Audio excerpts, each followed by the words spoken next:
Okay, what's going on, LBHT crew B? What is going on? Another very happy Wednesday. A very happy Wednesday. Happy Wednesday to you guys. Hope your week is going well, but if not, hopefully it gets better starting right now.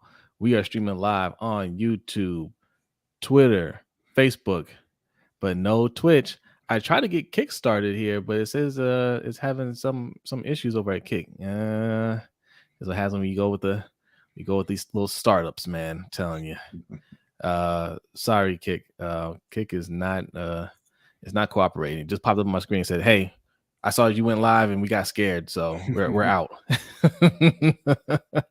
We'll try. We're flirting around with Kick. We're trying to get things worked out over there. If we can get it to work, we'll stream live on there. That's the new thing. That's where everybody's migrating to from Twitch. So we'll be a part of that too if we can get it going. But shout out to everybody in the chat. Also, everybody that's listening to us. We got some, we're picking up some new listeners on the audio side. So welcome. Hope you're enjoying the content. Leave a 5-star review or a like or a follow, whatever platform that you're listening on. Hope you're enjoying the content. Shout out to Living Legend here. Salute to you. Yes, indeed. Suge Knight 323 said he's number 32 today. He keeps dropping down the list. He went from first all the way down to 32. MJ's in the house. What's up, MJ? Jeremy Miller's in the house. Salute to you, my friend. We got Big Reg in the house. What's going on, Big Reg? Our guy OTR Mike from Open Mike says, fellas. Danny's here. What's up, Danny? Danny says, welcome to the stream, everyone. Hit the like button on your way in. Indeed. Hit that like button. That helps us out. Hello, Ferris. Says hello. Shout out to you. Our guy Hendo's in the house. It's best time of the week. LBHT fam, indeed. In fact, we were just on a show. I was just on the show, myself and OTR Mike with Hendo on Mr. Galloway's channel. If you're not subscribed to Mr. Galloway, go subscribe. MISTERR Galloway. All right. We're talking all things Baltimore last night. It was a lot of fun. Just Aloe's in the house. Says, hello, everyone. I hope all is well. The NyQuil is about to kick in for me. I'll be listening. Have a great show. Thanks for coming through, Just Aloe. MDT Sports says, what's up, guys? I'm a new listener. You're not new. Get out of here. Ferris, yes, Ferris is here for the draft talk. Indeed. Yeah. We're gonna be talking a little bit of NBA draft. We're gonna be talking mini camp notes. We didn't really cover, what's been going on or what happened during mini camp. Not a whole lot to report, but Jess Drabick had his stock up, stock down for the Ravens. So I wanted to discuss that a little bit. There's some couple of notes coming out the Panthers camp and a couple of questions that we wanted to ask. So we get into that. We got some NBA news, man. Trades going on, trade rumors. Okay, we're gonna discuss all of that. We got Stefon Diggs causing trouble. Okay, all right. So we got a lot to get to here. What's going on, Yolanda? Shout out to you. Thanks for coming through. Before we get started, you see that poll in there, August 4th. Okay, get your tickets if you haven't gotten them already. It's going to be a great time. Going down here August 4th in Columbia, the Roundup meet and greet. It's going to be a lot of fun. Okay. Food, drinks, adult drinks via cash bar are included, and we're giving away prizes as well. So you don't want to miss that. And a special feature of tonight's show. We're planning to do 10 minutes, but you can keep us here an extra 10 minutes with every ticket sold. There you go. Justin P, what's going on? Thanks for coming through. See, NDT Sports is ready for the draft talk. He said number 1 overall pick is overrated. All right, bring that up in the NBA section. We're going to talk about that. I think you're wrong, but listen. No, it isn't. Huh? It's not. It's not possible for the number 1 pick to be overrated. Unless you're specifically talking about Victor and you still want to say his name because you're afraid of what he's about to do to you. It's possible they compare him to LeBron. I mean. No, but that's what I'm saying. Like, if he's saying Victor, okay, maybe we'll see. but it's not possible for the number one pick to be overrated. Number one pick is the best pick to have. Oh, yes. Yeah. No, yeah, he's talking about Victor Wembanyama, I'm sure. Raven Will, what's going on? It's that fear talking. All right, we're gonna get started here. But first, we like to start every show with a Black History fact, and B has a Black History fact for you. It's going to be more of a Black History recommendation. So back in between 1936 and 1938, the federal government had I believe it was Works Projects Administration. I'm not sure if I have that correct. Works Progress Administration, where they were kind of, paying for, I guess you could say, a lot of projects to get people back to work. It was time during the Depression, and they were trying to get people out there, get people working, get people, back into the, society, essentially, right? And they had a project called the Federal Writers Project, and what they did between 1936 and 1938 is they went around to a bunch of different states and they interviewed a lot of people. And what they ended up doing initially, it was just going to be, hey, let's talk to people about their lives. But a few of the interviewers or the writers actually talked to former slaves, and they found out that those stories were much more compelling than what they were getting, and so that kind of took over the whole project, and it was called the Slave Narratives. And so it was over 2,300 kind of interviews with a number of people who had been born into slavery and who were now obviously free, and they just kind of recorded what life was like for them in great detail. So you got all of the bad and all of the just the terrible things that went on that people don't really like to discuss. The slave narratives were later digitized and they're part of the Library of Congress. But what I wanted to recommend specifically was this. It's called River of Blood, American Slavery from the People Who Lived It. Interviews and photographs of formerly enslaved African Americans. This is a book that came out a few years ago. And it's not the entire narrative. It's edited transcripts, so that, they cut it down a bit. But it does, again, tell the story of slavery from people who actually lived it. And that's a book that you can purchase through Amazon or wherever else you purchase books if you want to get that firsthand history of what went on during slavery. All right. Yes, I might have to add that to my list of books there. I might have to get that book, not the audio book. I like audiobooks. That one I had to purchase. Okay. You don't get the pictures because it has black and white pictures of all the people they interviewed. So you obviously don't get that in audiobooks. Right. Because they should have that in audiobook. They should have like a digital. Because that ain't reading. Well, if it's pictures. Because it's not reading. Listen, it is reading. I'm not one of those people. There are people who say that if you listen to an audiobook, you didn't actually read a book. Yes, that's not right. That's inaccurate. What's reading? Okay. Only people with eyes. What about blind people? They can't read. Aren't people who have Braille? But are they reading? They're not using their eyes. But I would argue that and I know this isn't the case for everybody. And when I found that out, it really blew my mind. But for me, when I read a book, I'm saying it to myself in my head. So that's kind of an audiobook in and of itself. I know it's not the case for everybody. Some people don't have that inner narrative, which I don't understand how you exist at all. But I got you. I have to create the world in my head. So yeah. Speaking of, we have a book club. I haven't started reading that book yet. I'm going to catch up though. You're going to catch up. It is June 21st, sir. We have a book club. If you're into books and you want to join our book club, you go here. Patreon.com/LBHT Show. Let me blow that up. Patreon.com/LBHT Show. For as little as $5 a month, you get access to our Discord. That's where the book club is in our Discord. I don't know how often it takes us to read a book and discuss it. It's monthly. We're doing monthly. Month. I can't read that fast. I can't read that fast. Lead by example. That's why also you're not reading. You got the audiobook. Just turn it on. Oh man. Let me see the book we're reading this month ain't even that long. How many hours? I don't know how many hours. I'm reading the book, unlike you. See, I'm gonna open. I'm gonna turn that thing on. It's gonna be like 34 hours. It's not that long. It's really not. Yes. So if you're in the books, that's another perk to sign up to our Patreon. We did a book club. You can also recommend books. All right. So all right. You didn't listen to Avon? Attitude reflects leadership. Yes, Jeremy. Audio is helpful. Thank you. Jeremy? Thank you. I need to and what's going on, Chocolate Lady Cap? Thanks for coming through. Salute to you.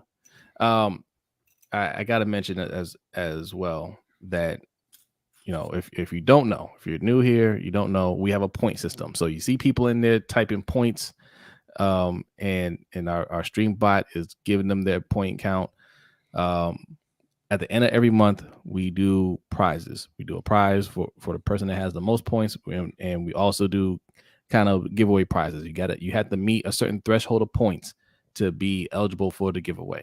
Now, how do you get points, B? We have a list of ways to get points. How do you get points? So you get points by just watching the live show. You get points by being active in the chat. You get points by purchasing a ticket to the meet and greet. That'll get you 6,000 points. You get points by donating to the show. You get 100 times whatever you donate. You get points by answering the trivia question that we do every week. The first 3 people to answer that correctly get 1,000, 750, and 500 respectively.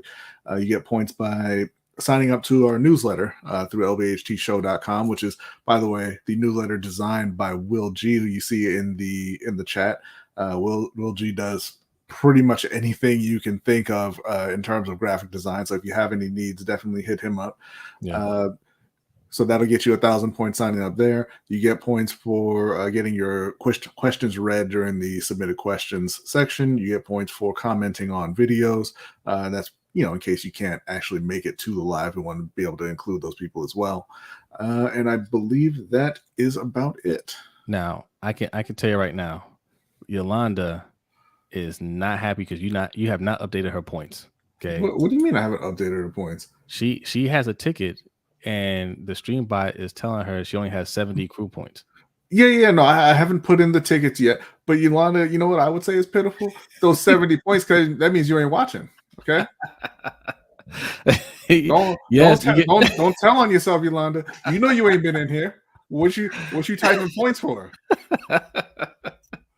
Yes, the longer you watch, the more points you get. So even if you don't want to type anything in the chat, just by watching, you go Ferris bragging. Yeah, Ferris is trying to. I mean, he's trying to run away with it. Ferris is a big F1 racing fan, so like anything that's a race to the top, Ferris is in on it. Okay, so yes, everybody's checking the points. So that's what it is. Okay, if you're trying to get in the game, that's how you get involved. All right. Audio listeners too. We got to think of something for the audio listeners, especially since our man, we're growing. I'm surprised we're growing. We got to get them involved. But any of you audio listeners, if you're on YouTube, subscribe and you can participate. The audio listeners can get in on the random prize as well by just going to the website and signing up for the newsletter. So the threshold is 1,000 points. So if you want to get in on that, all you have to do is go to the LBHTShow.com and put in your email for the newsletter, and that'll get you into the drawing. There you go. All right. So we're gonna start with some. I guess we'll start with some mini camp. Okay. I didn't even pull up any visuals for this. Let me pull this up. So mini camp is over, or mandatory camp. Let me pull this up. The athletic. This is where I'm quoting this from. Right. Mm-hmm. We got a donation. Who's that from? Ferris. Here we go. It's from your leader in the clubhouse. He said, "Vroom, vroom." Thank you, Ferris. You're a ridiculous person. All right. So mini camps have come and gone. Not a whole lot of action, right? But there were some little nuggets from mini camp, right? And I just kind of want to go over what Jeff Zrebick put for his stock up and stock down per se for the Ravens. All right, and we can go through this quick because some of these names kind of surprised me, but not so much because it's mini camp, right? You can only take so much from it. But the first name on his stock up is Nelson Aguilar. All right, it says Nelson Aguilar has been basically connecting well with Lamar Jackson. I'm just paraphrasing here. While he's basically taking snaps from OBJ, right? Since OBJ is still kind of ramping up to speed. They're not rushing him out there. Aguilar has taken advantage of those snaps, and he's looking good. So that's good, right? Mm-hmm. Because we don't need Nelson Aguilar to be a number 1, 2, or 3, right? Yeah. So he goes out there in that 4th or 5th. He's back. Duvernay's there too. He can go out there against that 4th corner, right? And look good. That'll be a great mismatch. So he's actually in a good. He's in a good spot. He's in a good spot. Yeah, and it's not surprising. Like Nelson Aguilar, we all make fun of him because of the video. The dude was making fun of him. Yeah, but he's not. He's a good, solid veteran receiver, and that's something that Baltimore hasn't had. It's not only the top end that they've been lacking; they've been lacking the mid tier and the bottom of the depth chart wide receivers as well. Yeah. So he's a solid guy to have in the room. And when you're going up against James Prochet and Tylan Wallace and Devin Duvernay, of course he's going to stand out. Mm-hmm. Yeah. So good for him. The next person on the list is the guy I can't pronounce his name. I'm going to figure this out. Malesala Almave Laulu. Okay. He's a guard / tackle. I told you I was a little surprised to see him on this list. But not surprised at the same time because I'm gonna read this. I want you guys to hear this. Okay. After the final practice of mandatory mini camp, Ravens coach John Harbaugh said Almave Laulu is in the mix for the starting left guard spot. Mm-hmm. He's in the mix for the starting left guard spot. That will have been much easier to dismiss as coach speak had the 6th round rookie out of Oregon not spent the week getting first team reps. Laulu brings a physical and no-nonsense style that appeals to Ravens coaching staff. Okay, yeah. But so that means he's in the mix along with Ben Cleveland, with Falele, and what's the other dude's name? Simpson? Yes, I believe so.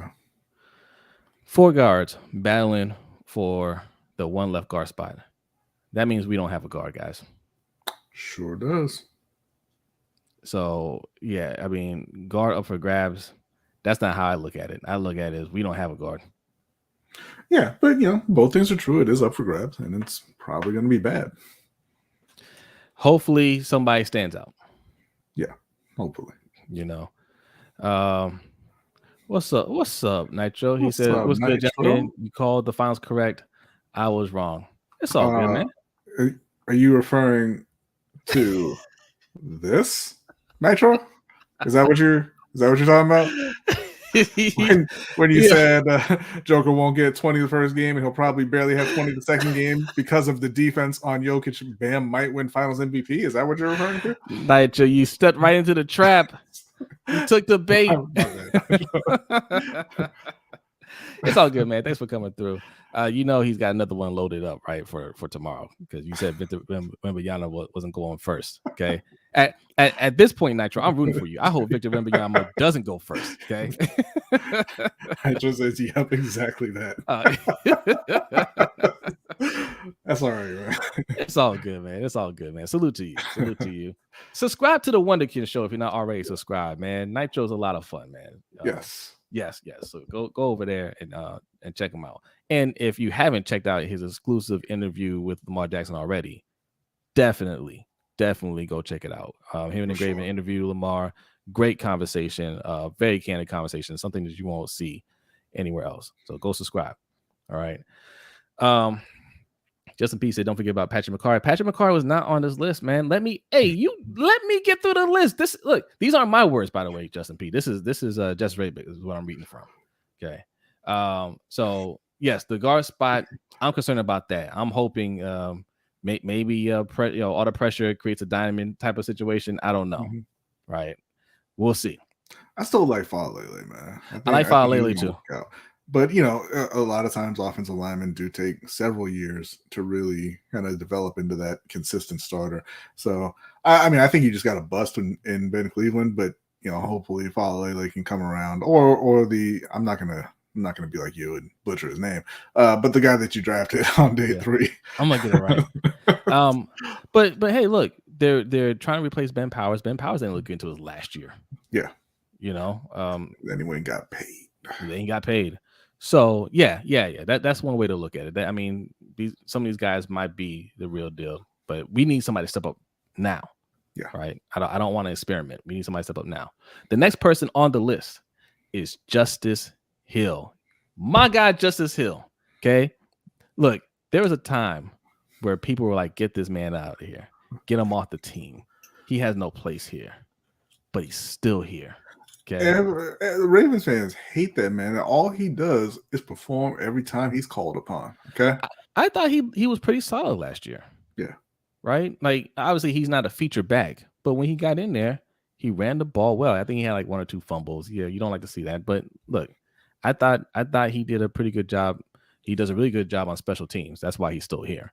But I like Justice Hill. Right? Yeah, Justice Hill. I mean, he's got a little juice to him. And most teams don't have a third running back who can go in there and make plays, and Baltimore has that. Yeah. There's no reason to hate on Justice. Yeah.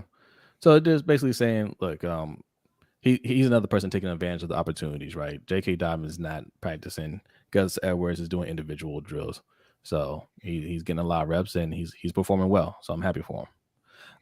The next person, okay, Justin P. said Macari, but Macari is not on this list.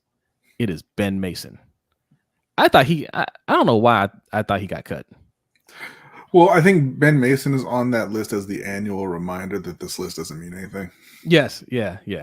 And basically says he's doing Patrick McCarthy things out there, line up in slots and all that stuff, but looks smooth. Patrick Ricard. Yeah. He also has Tom Munkin on here as stock up. Okay, yeah, I guess the offense is looking good. But another person on here, he's in the thumbnail, ladies and gentlemen. David Ojabo. David Ojabo is here. He says, for all intents and purposes, Ojabo is a rookie. No, he's not. He's in the second year. He played just 21 defensive snaps last season after missing most of the year rehabbing a torn Achilles. The 2022 second round pick, though, didn't look like a rookie during OTAs and minicamp. That's good. He practiced with great energy and effort. His speed and explosiveness were on display, and he gave Ravens offensive tackles fits at times. Wow. And if they can pair that with the Odafe Owe, who they had in minicamp the last 2 years, they are going to be tough to block. Yeah. I mean, like I said, it's early. It's just minicamp, so I didn't want to go too in detail into this, but I'd rather see them look good than look bad. Okay, because we're gonna get to bad in a second. Another person that he mentioned was Ardarius Washington. Said he's looking good. Okay, and then honorable mentions. He said Tariq Black, Andy Isabella. Who? Andy Isabella is still here. Odafe Owe, Odafe Owe, or as Yolanda would say, pause. Daryl Worley and Rock Ya-Sin. I will say this: that list sounds mostly like guys who are going to get cut. So the starting second corner being on that list isn't great. No, then I don't think Jabo's not getting cut. Obviously, just as no. I mean the honorable mention list. Oh, honorable mention. I'm sorry. Yeah. Well, look, Owe and Rock Ya-Sin are gonna make the team. Yeah, I mean we think Owe's gonna make the team. Yeah. Now stock down. I don't think we don't got to talk about that one guy on that list. We don't need to do that. Listen. Oh, wait, I don't need to talk about. So I just not mention him. That one guy. Yeah. Okay. Well, he's at the end of this, right? Okay. The first mention on stock down. I don't think this is fair. Jalen Armour Davis and Demarion Williams, Pepe Williams. Yeah. They're hurt. Okay. And that's basically what they're saying. What he's saying in this article is that they're hurt and they've been hurt too much, and they need to get healthy going into training camp because we need cornerback help. Like we need these guys to step up, right? So it's crucial that they get healthy and they can show out. So, but I wouldn't put them on a stock down list. I would just, that's not really fair. Yeah. Ben Cleveland, guys, is on the stock down list. He says it wasn't long. I'm gonna read this. He said it wasn't long ago when Cleveland was presumed to be the favorite to start at left guard and replace Ben Powers. Over the final few weeks of workouts, John Simpson, that's the other guy, John Simpson, and Almave Laulu and Daniel Falele all have gotten opportunities to state their case. Cleveland, meanwhile, has been moved around. It's Harbaugh trying to make sure Cleveland, who has struggled to both get and stay on the practice field, remains motivated. Or are the Ravens at the point where they're trying to determine whether Cleveland might be able to help them elsewhere? So, look, man, not solidifying that spot. I don't like that. I mean, could his stock get lower than what it was? Like people were kind of expecting him to start as a rookie, and he's been completely absent. I just want to point out he's another one that neither one of us liked. Oh no, I liked him. I thought he was. I mean, after they drafted him, I thought he was going to be make an impact. I was wrong. He's not good, but like I said, sometimes it does take a while for it to click for offensive linemen. So maybe there's still some hope there. Yes, that's what I'm hoping. That's what I'm hoping. Is third round too high? I'll call him a bust. Is third round too high to get somebody that's going to take a little time to develop? I don't know. This is his third year? Yeah, I think that's just the way it is with offensive linemen. Like, regardless of where you draft them, unless you're drafting, an absolute stud at offensive line, it can take a little while. Yeah.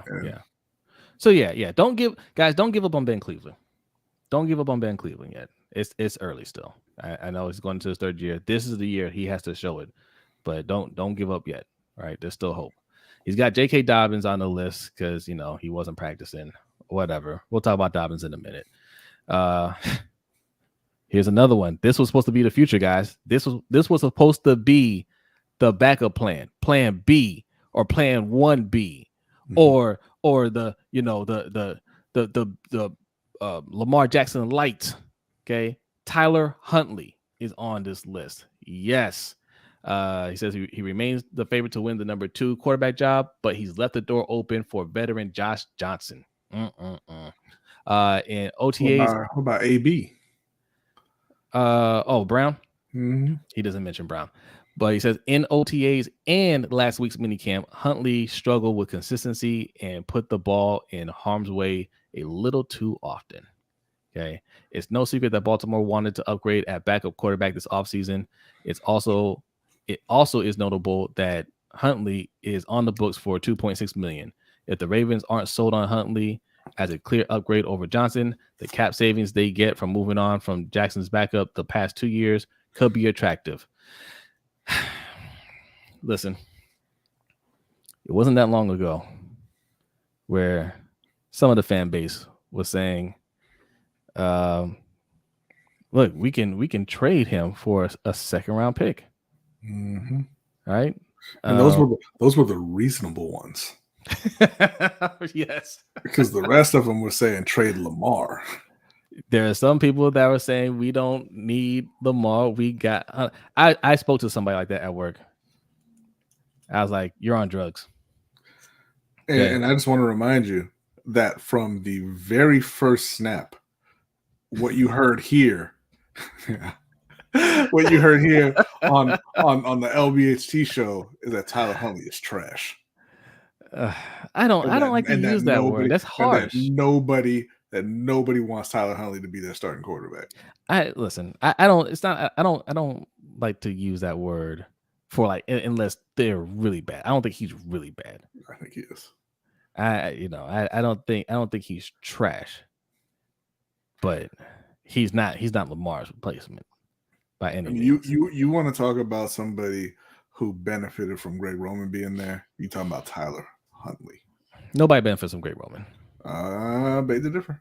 Okay, because you put him somewhere where he's throwing it 30 plus times a game, and he ain't gonna play more than but 2 games. He doesn't He's gonna be need to out. throw 30 plus times to play efficient, right? But again, and when you have a coach that doesn't know passing schemes, I mean that's not helping. No. Well, no, they did help him. They gave him a lot more fast developing routes, a lot of shorter passes, and he wasn't throwing it 30 plus times, and he still wasn't good. I'm saying when you go to another team that actually throws the ball, he would look 10 times worse than he's looked in Baltimore.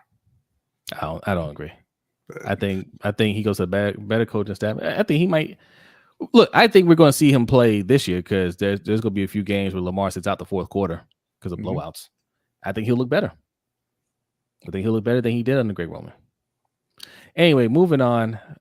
We've agreed that we're not going to mention this person. Okay, I'll just say that this person showed his frustration spiking a water bottle and retreating dejectedly to the back of the sideline where he was encouraged by teammates. Okay, that's what they said about this person, who we're not going to name. He shown some inconsistency throughout minicamp. Okay, and that's that. Okay, because we're done with that. It's over. Okay, the war is over. And the last person on this list is Josh Ross. And I don't need to go into detail about Josh Ross because that was a pipe dream. He ain't gonna make it. So that's it for the Ravens. Yes, Mikey. Yes. Yeah. That's it for the Ravens. Quick little wrap up of minicamp. Some interesting notes. Like I said, the guard position is one that I'm concerned about. I don't want any question marks on the offensive line this year. I want it to be, rock solid. Right. So, okay. Panthers. What you got for the Panthers? Yeah, so this is also from The Athletic. This is a article written by Joe Person, who's a longtime beat writer for Carolina. And just, kind of a similar thing, just things he, takeaways from what he saw. One, that Bryce Young is winning the respect of his teammates, which whatever.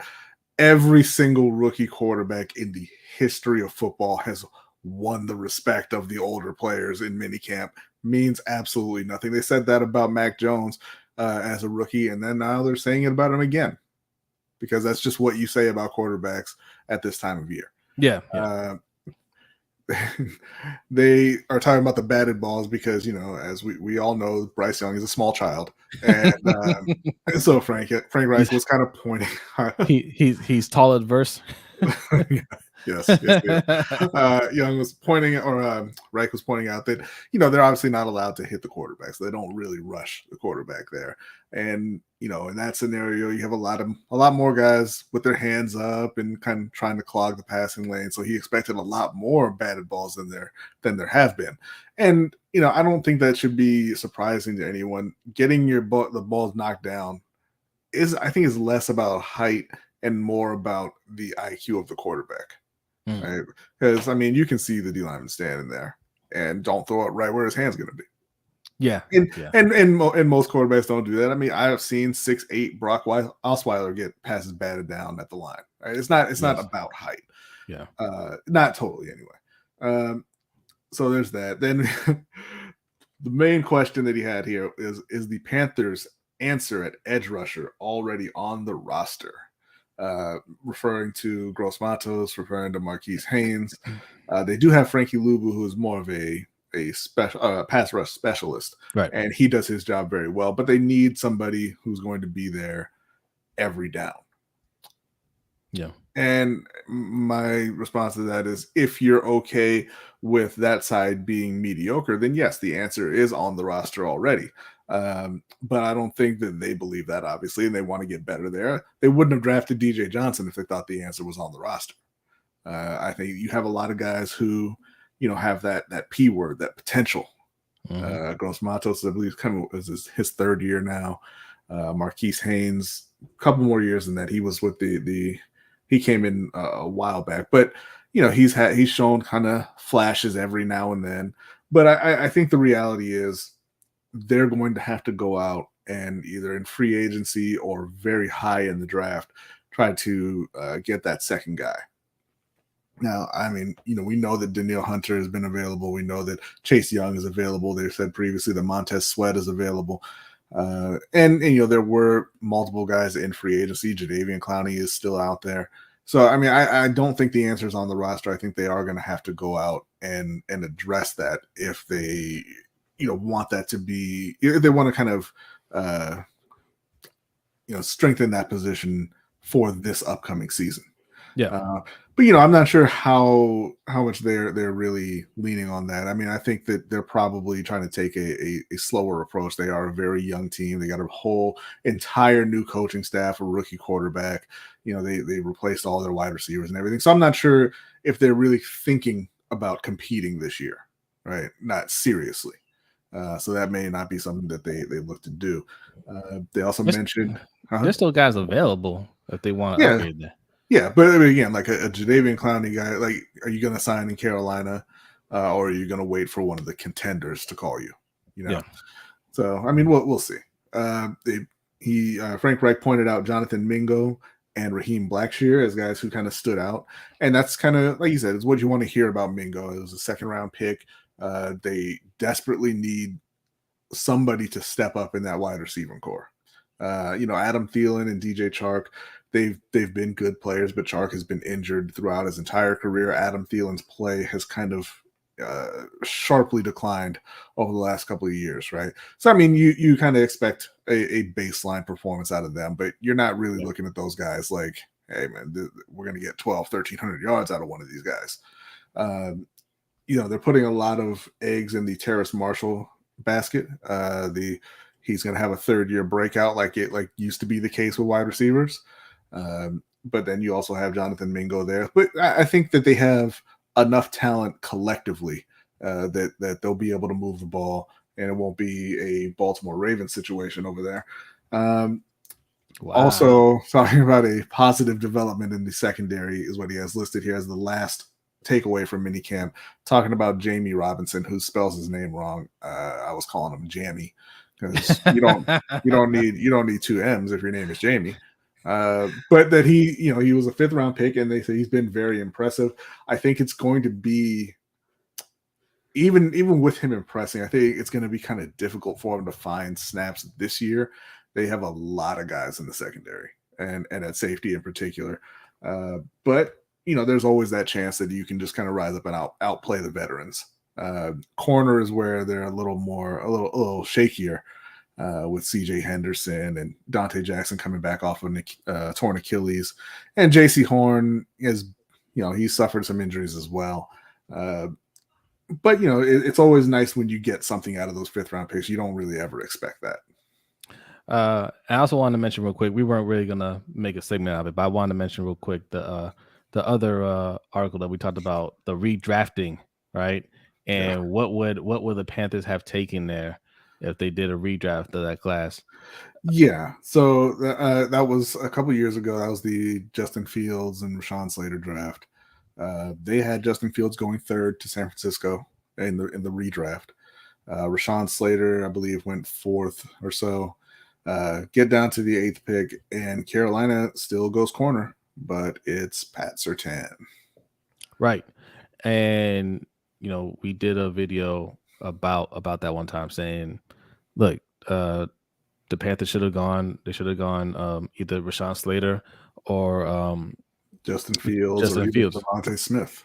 Right, and Panthers fans, as usual, didn't like that because how could an organization get it wrong? Well, according to this redraft, they got it wrong 2 times because he wasn't the second cornerback pick either. No, and he actually ended up going, I believe it was 21st in that redraft. So again, not a bad player by any means, but definitely not the right pick there. Exactly. And I want a Panthers fan. Any Panthers fans in here or any Panthers fans that see this later, go ahead and tell me that he's a better player than Patrick Surtain. Go ahead. Right? Go ahead and say that we don't know what we're talking about. You would still rather stick with JC Horn. That's just being a fanboy. Jay's typing that as we speak. Not you, Jay. I ain't talking about you.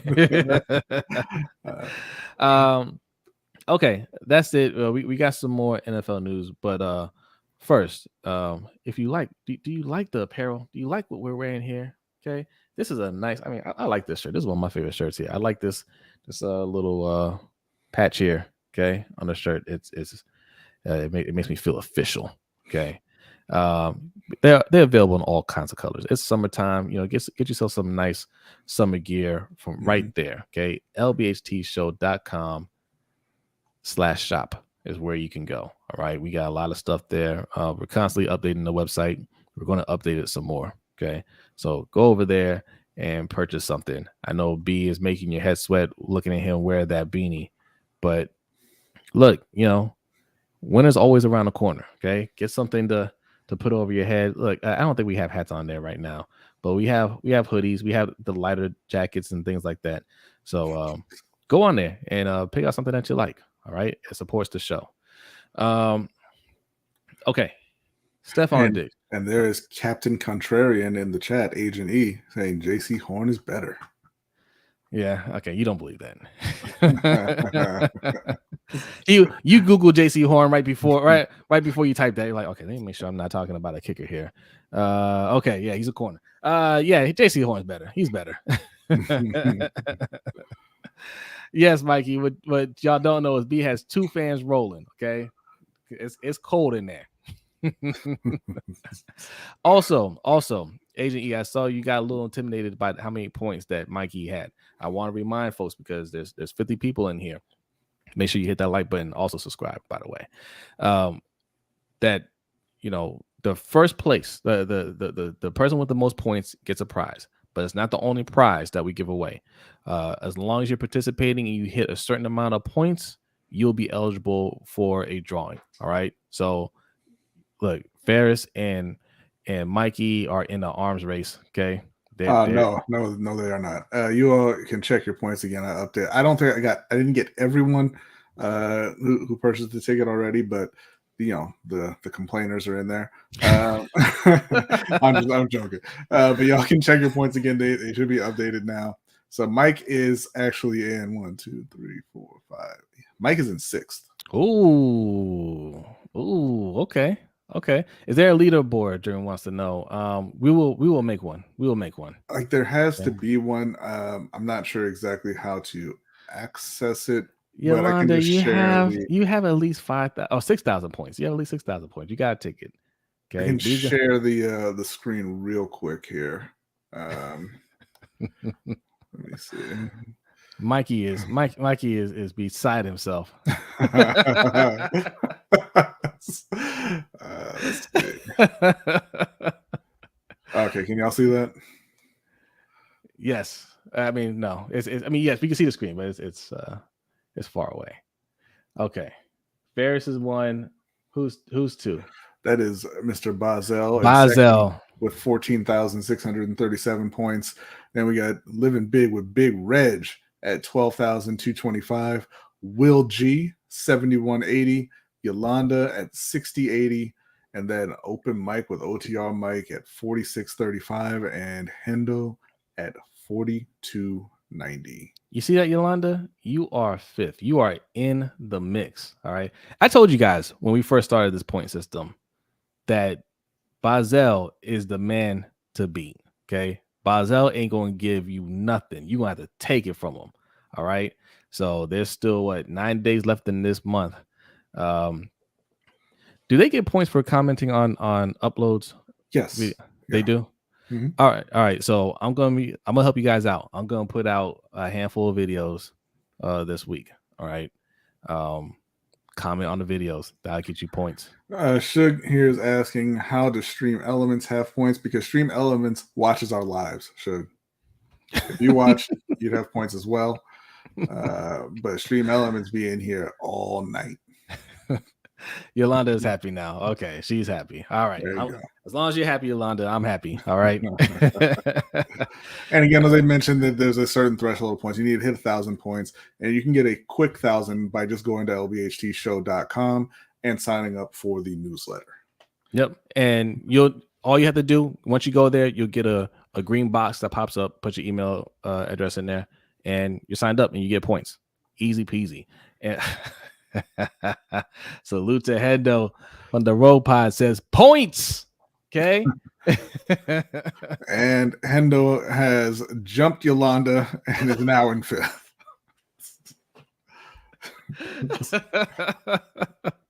It gets competitive. It gets real competitive, but don't worry. Like B said, sign up for a newsletter and you're eligible for a prize. Okay.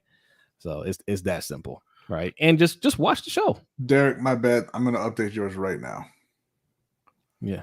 Oh, yeah, man. He be slipping over there. He's slipping. Is that what's going on? Okay. No, I'll tell you who's slipping. B. Stefon Diggs is slipping. Okay. Stefon Diggs. Actually, I take it back. Stefon Diggs, I have to walk it back a little bit. Okay, because there are reports that he wasn't happy. He didn't show up to, was it voluntary minicamp? Yeah. Okay, that part I don't care about because it's voluntary. And I believe he missed the first day of mandatory as well. Yes, that part I was like, okay, well, what's the problem? And the talk was he was mad about last year not getting the ball enough. And me and B were looking at it like, well, damn, you were like 4th in the league in targets, right? I see Yolanda she wants back in it. She wants back in it. Yeah, Yolanda says, I'm generally quiet, but I suppose I need to comment more in the stream. # points. Okay. Thank you, Yolanda. Thank you, Yolanda.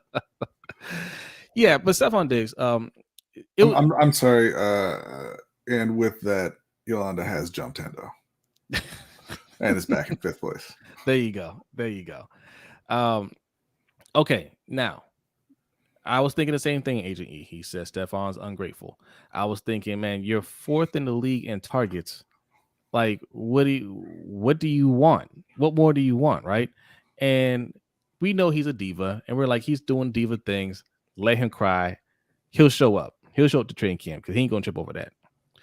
But recent reports are coming out saying that that's not what he's mad about. What he's actually mad about is that he just restructured his contract so that they can sign DeAndre Hopkins, and they haven't done it yet. Mm-hmm. Now, that would piss me off. Right? Quite a bit. Yeah. Otherwise, why are you restructuring my deal? Mm-hmm. What do you need the money for if you're not going to sign players? That's why you restructure the deal, to bring in help. Yeah. Now, granted, when they restructure deals, they still get all their money inside. That's fine. But it's just, you're essentially lying to them. Right? Yeah. Like, hey, come in. We'll get this done, and then we're going to do X, and then you don't do X. Yeah. So I'd be a little upset about that. So, man, DeAndre Hopkins, ladies and gentlemen, is still out there. I just want to point that out. And if the Bills, listen, this can help us out in so many ways. One, DeAndre Hopkins will be the best wide receiver on our team. I'm talking about the Ravens, if we get him, right? That's one. Okay. Two, we make sure that the Chiefs don't get him. And the Bills. We don't want either one of those teams getting him. And 3, we know if he signs with us, Stefon Diggs is going to be very disgruntled, right? And it won't show up until those games where they lose, where they're if they're having a bad day and they're struggling a little bit, and he will be like, "Damn, if I had somebody else on the other side, that probably would have helped us out." He won't let that go. He's that kind of petty, right? Yeah. Ravens, go ahead and call the man up and sign him. Okay, he's going to sign somewhere. Why not Baltimore? He's going to sign in New England. You know why? Because they showed him the money. They showed him the love. He said, "Who's Mac Jones? Who's this? Who's this? Why does this towel boy keep trying to throw me the ball?"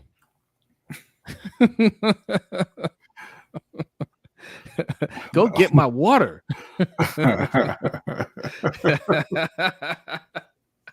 All right. That's enough of Stefon Diggs. Like you said, he's going to show up to training camp. He'll be fine right up until Josh Allen throws the game away in the playoffs. But DeAndre Hopkins he's not coming to Baltimore. They don't seem to be interested in DeAndre Hopkins coming to Baltimore at this point. So we're going to go ahead and move on to the submitted questions. We do only have one submitted question, but it is a good one. But I just want to remind people too, that's another way to get points. Submit your questions. All right. This is from Jeremy, who asks, with the NBA draft happening tomorrow, who is the biggest bust of all time? Jose? See, the NBA is weird, right? Because there are a lot of busts, right? This isn't like the NFL where like we can think of Ryan Leaf and Jamarcus Russell, right? Like there are some clear busts. The NBA isn't really like that. Like you have guys that are clear busts, but when you think of historical busts, there's so many of them, right? Wow, so many of them, huh? Yeah, like because look, there's a lot of great players in the NBA, right? There are a lot of great basketball players. There's a lot of bad basketball players.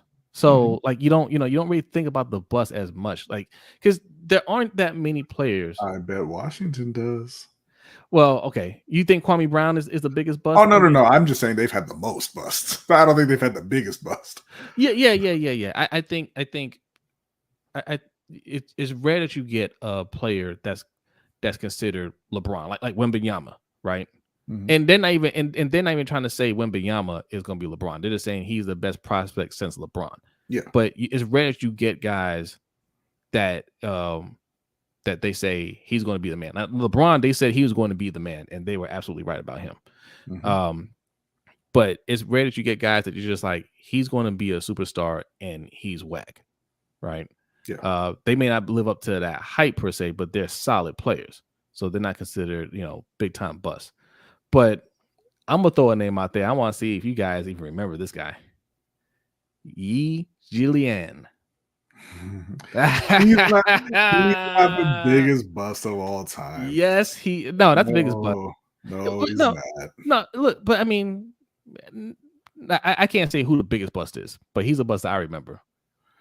I will tell you. Okay, I'm looking up E. Darko Milicic, maybe. Nah, I mean Darko's a decent pick there. He played in the league for 5 years. He averaged just about 8 points, 5 rebounds. Not great numbers, obviously. And he was picked, I want to say 6th. The 6th overall pick. I'm going to say my pick is a pretty recent one, and that is one Anthony Bennett from the Cleveland Cavaliers. That's what House said. House said Anthony Bennett. Yeah, and he was a guy who nobody even expected to go that high. Like he wasn't even a projected number 1 overall possibility. And they shocked everybody. They took Anthony Bennett, and then he was like, "Let me come up in here and show you why I wasn't in that conversation." Yeah, listen, he was shocked when he got picked. I think he was eating food or something like that, and they called his name. He was like, "Huh, me?" That's why I wouldn't put him up there because he wasn't. I mean, but they took him. That was just a bad pick. It was a terrible pick, but they made the pick. That's what we're talking about. I see some names here, boy. Chet Holmgren. Greg Oden. Chet Holmgren, he hasn't even played yet. I agree. Greg Oden, Sam Bowie.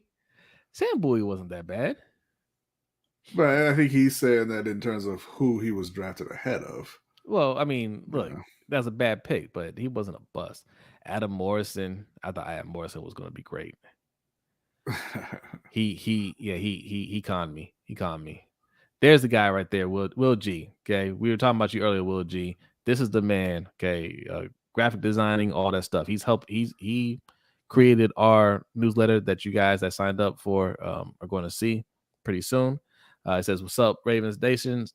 Ravens Nation, live from the muscle spasms recovery bed. Be sorry for the delay on your question. Been out of commission the last few days. Just responded on Discord to you. Hey, get well, brother. Get well." Yes, absolutely. Okay. Yeah, there's a lot of names. See, that's what I'm saying, man. Like there's a lot of names. And I can't count Greg Oden. I don't like counting guys who were were hurt. busts because of injury, and that's Me what neither. Greg Oden was. Greg Oden wasn't necessarily the player that everybody was hoping he would be, but he wasn't a bad player by any means. No, not at all, not at all. Darko gotta be up there. All right, Darko's a good one. Like, but a lot of guys fall off after they win their title, right? Right. Hashim Thabit. Oh my God, these are some names. Hashim Thabit. I thought that dude was going to be a monster. Emeka Okafor. Wow. Emeka Okafor wasn't a bust. No, he wasn't. Man, you guys, yeah, we got some basketball fans here. You know, as soon as I said bust, everybody's like, "Oh, they got a name." Eddie Curry. Eddie Curry wasn't a bust either. He wasn't a bust. He was solid. Yeah, like he was. He was. Yeah, he wasn't what was expected, right? And same with the Candy Man that Ferris is talking about, Michael Olowokandi. You know, he wasn't what was expected, but you know, not Anthony Bennett. You know, not Jan Vesley. You know, so. Yeah. It's tough to be at the very top of that list. Like you said, a lot of the guys who we think of as busts, they get into the NBA and they have fairly long careers, and they're just role players.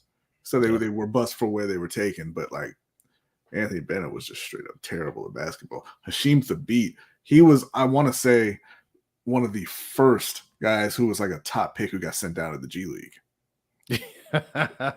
Yeah. That was awful. Yeah, that makes you wonder though, right? Like for some of these guys, they have these high expectations. They're supposed to have been scouted really well. Jay hurt my heart with that one. Royce White, but he's another one. That wasn't lack of ability. He just had a lot of issues, a lot of mental health issues. That's not because of him being a bad player. But you get these guys that they're supposed to be evaluating, right? We talk about how these guys are, how well they evaluate these players. They go through their whole lives and everything and their whole career, and they get on the team, and it feels like after a couple of months they're like, nope, he's a total loss, right? Like this guy isn't any good. And it's like, so all that evaluating that you spent years evaluating this pick, and after a couple of months you decided he's not it. Yeah. What comment are you reading? Jimmer Fredette. He's talking about Jimmer Fredette. Was supposed to be, he was like the white Gilbert Arenas or Steph Curry. He loved launching them threes, boy. Yeah. And then he hitting them shots in China though. He did for a long time. Yeah. Okay? Yeah. Markelle Fultz, that dude forgot how to play basketball. Yeah, that's a good one. Drafted #1 overall and said, "How do I shoot?" Yeah, I can't remember. Yeah, Kwame Brown. Yes, we mentioned Kwame Brown earlier. Kwame had he had one of the longest careers though. He played for like 18 years. Yeah, he was in there for a while. But and this goes back to a conversation we had before about abolishing the draft, and everybody always says, "Oh, well, the best teams will just get all the top players," and no, they won't. You see that in free agency already. The top players don't just go to the best teams. They don't take less money and a worse role just to be on a better team. They get paid and they get their stats, right? But even if you want to say that's the case, we don't know who the top players are. Clearly. That's why you can have conversations like this. And, specifically, I want to point out, because we had a conversation with Coach, and, he's saying, like, the Lakers would be one of those teams that would just go and sign the top guys. So, like, if you look at 2016 to 2019, if the Lakers got the top prospect in all of those drafts, the top pick in all those drafts, they signed all of them, they would have gotten Ben Simmons, Markelle Fultz, DeAndre Ayton, and Zion Williamson. Ooh. And they would be in hell. The defending champions, Denver Nuggets, okay, with Nikola Jokic, who's the best player in the league right now, 2nd round pick, 41st overall. Yeah, Giannis was 14th or 15th. Kawhi Leonard was around 14th or 15th and traded. Kobe Bryant was later in the top 10 and traded. So you can't evaluate these guys. I mean, you do obviously, but you're not right a lot of times on these guys. So basically saying if the draft was abolished, right? The Denver Nuggets would have still won the championship. Right, because nobody would have been rushing to sign Jokic. He didn't show like he didn't show that he was going to be this right away, right? Mm-hmm. But they evaluated him. They liked him. They could have easily talked him into going to Denver, right? And they could have the same exact team without getting the top prospects. The top prospects don't always work out. That's the thing about basketball. That's what I was saying. There's that's why it's hard to say who the biggest bust is, because there are a lot of busts. There are a lot of great players. There are a lot of bad players. Well, all sports, right? Like, player evaluation is hard because, and people don't really like to talk about it, but a ton of the game is mental. And you don't really have any idea how any of these kids are going to react when they get into professional sports and you put them in that spotlight and they have to play under that pressure. You can't evaluate that. Like, if it was just evaluating their game and what you see on film, they would never get picks wrong. Yeah.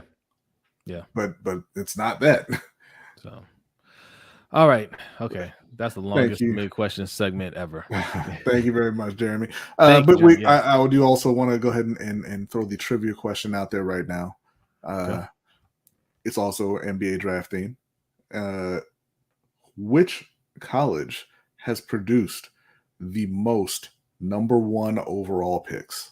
Now, this is 4 points, right? What we're saying, the first 3 to get it right. The first 3 to get it right. The first 3 that get it right get points. All right. The college that has produced the most number 1 overall picks, I don't think it's Duke. Duke puts out bad players. I love that pick. Will, I love that pick. I like Hogan's pick. Okay, Andrew says like Kentucky. Kogan says Kentucky. Devon says Kentucky. King says Duke. I got my answer. Duke. Mike says Kansas. What's your answer? North Carolina. North Carolina. Okay, well, you are incorrect. So here is the list. Kentucky I was so number close. 1. North Carolina and Duke tied for 2nd. UCLA in 3rd. Wow. So okay. I got Andrew. Looks like he was first with Kentucky. Kogan was first, right? No, right here. Andrew. Oh, Andrew. Kentucky. Yeah, you're right. Yep. Good job, Andrew. Kogan with Kentucky and Devon with Kentucky. I'll go ahead and get those points updated. Good job, guys. Good job. That's impressive, man. That's an impressive list there. Yeah, man. Kyle Perry, he was. I mean, that was obvious, right? That was too obvious. That's why I didn't go with them. Like, for a while, I just assumed like every single player on that team was going to go to the NBA. You weren't going to make a Kentucky team unless you had NBA potential. Yeah, they pretty much did. Yeah. Remember that one year they had 5 first-round picks. That's right. And a lot of other coaches hated, like Maryland coach Gary Williams, one of the biggest haters in the world. One of the biggest. Yeah. If you guys don't know this, I'm a Maryland Terrapins fan, but I hate Gary Williams. Okay. Him winning the title for Maryland was the worst thing that happened to Maryland basketball. Yeah. Okay. All right. Let's get to our updated. Nice. Let's get to our NBA segment. I changed the background this time. Okay. I'm on it. Let's go. Well done. Thank you. Pat on the back for me. Okay. Nobody gave me a pat on the back for remembering to use my art for the Black History Fact, but that's all right though. High five. I got you. Boom. There we go. Yes. All right. The NBA draft is tomorrow, ladies and gentlemen, and we've already been discussing it. Who was it? Was it Agent E or NET Sports? One of you guys are saying Victor Wembanyama is going to be a bust. All right, we just talked about bust. Okay, fair question to ask. I don't think he's going to be a bust, but this is how sports work. He could very well be that, but I don't think he is.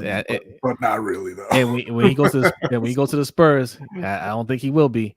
Yeah. He does. Look. He is very lanky. He is very lanky. That does bother me a little bit. But MDT. Look, I saw your comments earlier, MDT.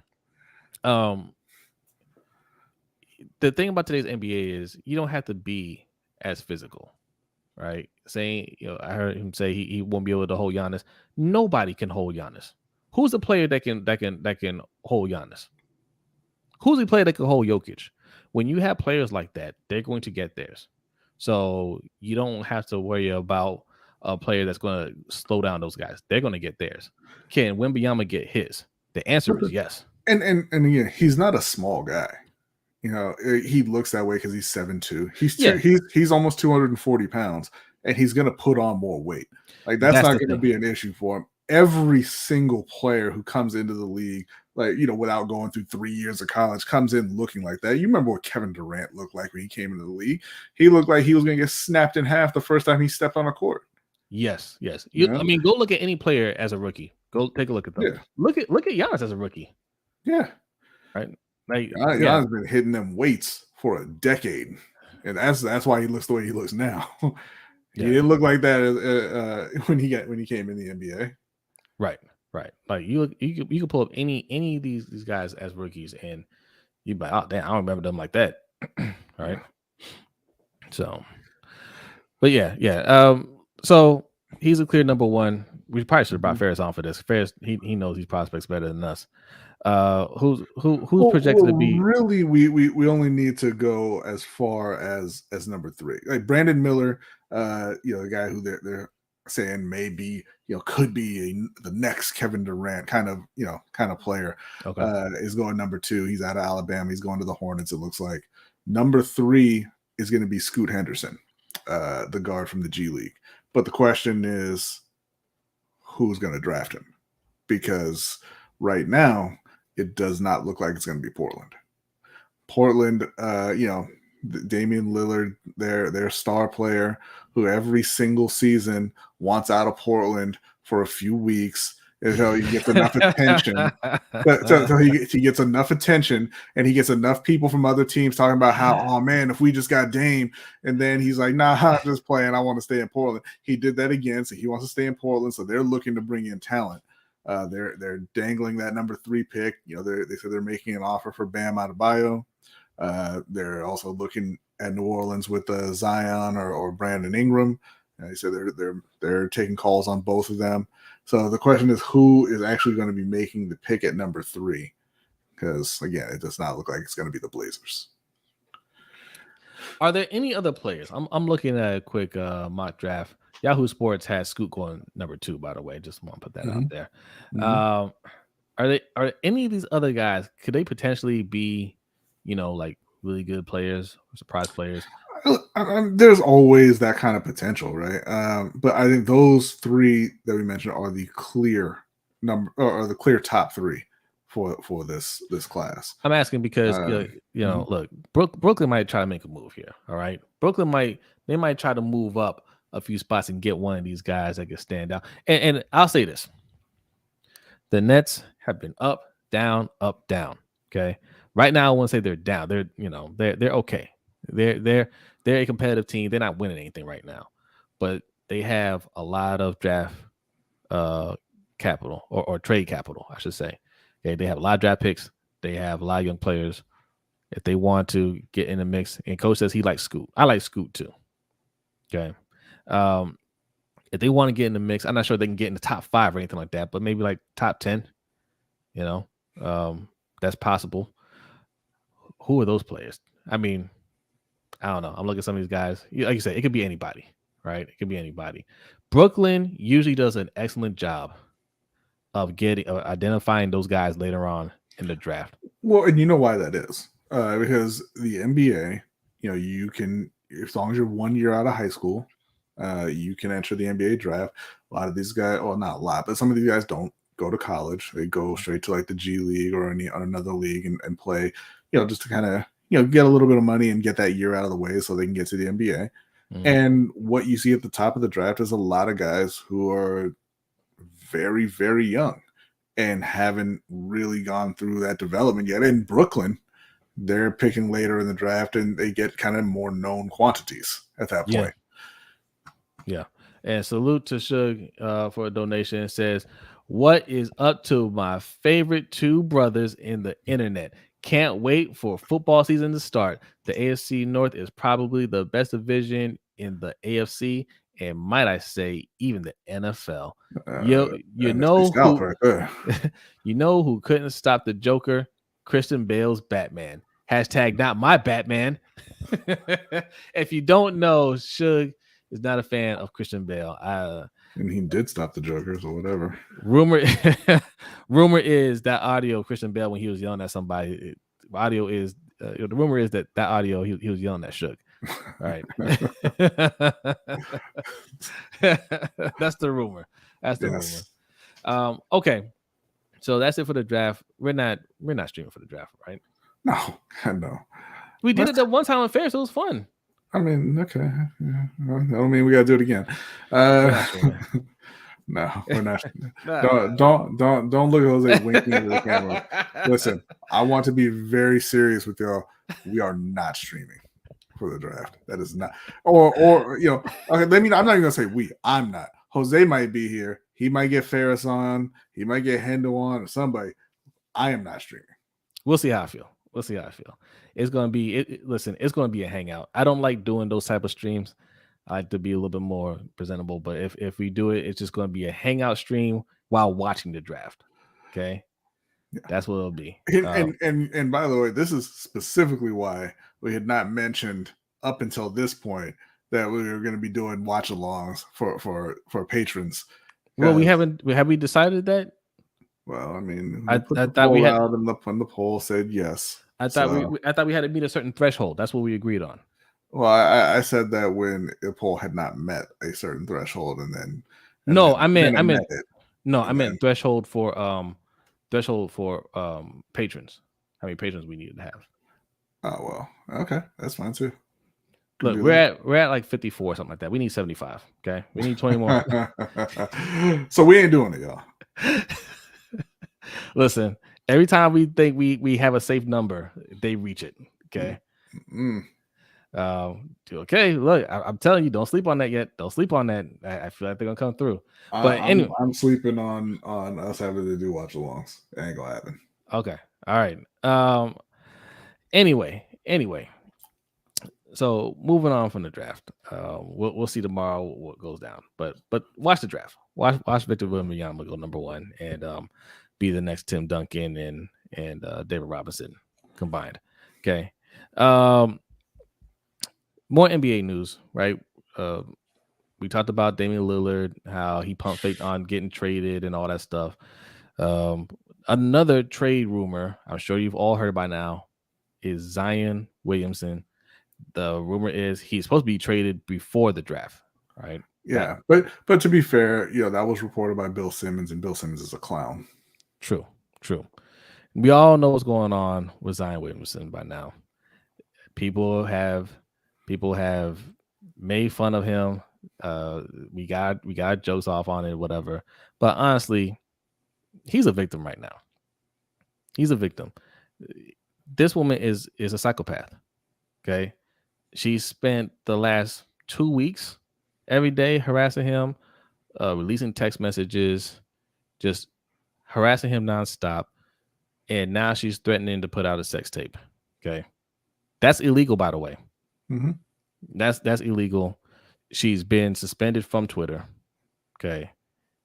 I mean, I hope he learned from this, right? I mean, look, listen. Sometimes you just don't know who's crazy. Like you get a little bit of bad luck.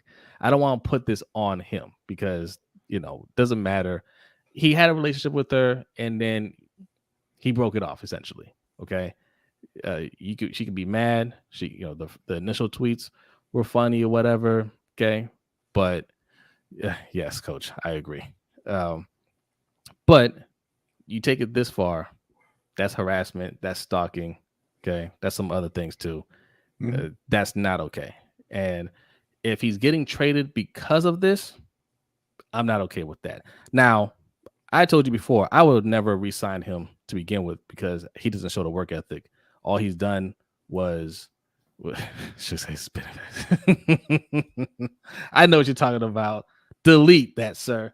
But I wouldn't resign him because he didn't show the work ethic. He kept on gaining weight, wasn't in shape, right? I'm not rewarding that with a max contract.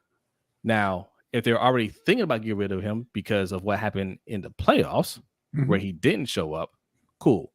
If it's because of all this publicity that's going on now, I'm not cool with that because that's personal. Yeah, look, I mean, personal or not, that stuff plays into it. You know, some teams don't want those their players in headlines like that outside of the game. I think that they're just using it as an excuse, as oh man, now we got to get rid of this guy. Look how but they had to have been thinking about it before. He was healthy for a playoff game and said no. Yeah. So like that's really all there is to that. And how do you explain that if you're one of the another GM in the league? How do you explain bringing that guy to your team who was medically cleared for a playoff game and said, "Nah, I'm gonna get off this 360 dunk though." Yeah. That's the thing. Right then and there, for me, your days are numbered. Oh, you can't go? All right, you out of here. That's the last straw. And coach is absolutely right. Make sure you subscribe, by the way. Sip to Tally Films. You should already be subscribed if you're not subscribed. All right. He says that gumbo was his first problem. Listen, him and my boy, Fat Luca. Okay. Luca slimmed down, he said. Man, I saw a picture of him. He ain't Fat Luca. Okay, we'll see. We'll see. We'll see when the season starts. And I say I say that lovingly because I love Fat Luca, right? He's an amazing player. Yeah. But man, what I say, man, wait till he gets in shape. Listen, okay. Fat Jokic just won a title, so whatever. Okay. But Luca at least shows up to play. Zion isn't playing, but I think they have similar problems. Fat Luca went to Texas, one of the worst places to go. Right, for weight management. Okay, he got himself a Texas-sized steak and a piece of Texas toast, and he was just like, "I'm home." Zion got that first bit of gumbo, right? Got some beignets, and it was a wrap. He said, "Practice? Talking about practice?" He already wasn't exactly svelte, right, when he came into the league. But yeah, that was probably not the best place for him to go. But if he doesn't seem like he wants to really be a professional player, right? It just kind of that's just kind of the vibe I get. Getting not as bad as this, but getting some Ben Simmons vibes. But the difference, he goes out there and I shouldn't say that. Ben Simmons played really well early on as well. But if I'm another GM, I'm probably staying away from that. Like unless you can get him at an extreme discount, I'm probably staying away from Zion. Yeah. Brooklyn, stay away because we still have Ben Simmons on our team. Speaking of, so we can't take on a project like that. Like I said, Ja, I can deal with those problems. Right, I can deal with that because he plays. This right here can't do anything with that. Mm-hmm. I'm healthy, but I don't want to play. Does he play though? Can't play, coach. Why not? Because I don't want to.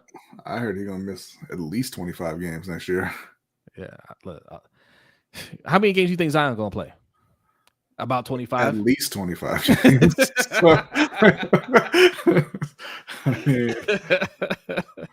Come on, man.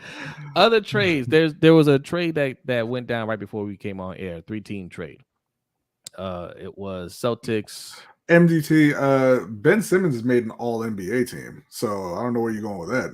Like he's a much better scorer than Ben Simmons is, but Ben Simmons was a great defender and passer. There's other parts to the game. Yeah, and Zion hasn't shown you anything. Like. Nothing. I don't. And then layup line. I can't put Zion above anybody right now. You gotta listen. You gotta show it. You gotta prove it in this game, man. Like we can't just go off of hype. You gotta show it, and he hasn't shown it. Yeah. Right. Showing flashes not consistently. Yeah, showing flashes ain't good enough. You gotta do more than that. That's not good enough for me. We've seen long stretches for Ben Simmons, right? You can call him a choker, fine, but you know he can play at a high level. Yeah. He's played at a higher level than we've seen Zion Williamson play for longer. Yeah. Okay, the other trade, 3-team trade. Who was involved? It was Wizards, Celtics, Suns. No, Clippers. So you have Kristaps Porzingis going to Boston. I think that's good for them. Mm-hmm. You have Marcus Morris and picks going to Washington. I was going to say that for Alaska. That was the worst. Yeah. But Malcolm Brogdon going to LA. That was good for them. I like how they got a first round pick for Kristaps, but not for Bradley Beal. Yeah. Dwayne, I'm going to answer this in a bonus time. Dwayne Shepard. Spoiler alert, we're brothers.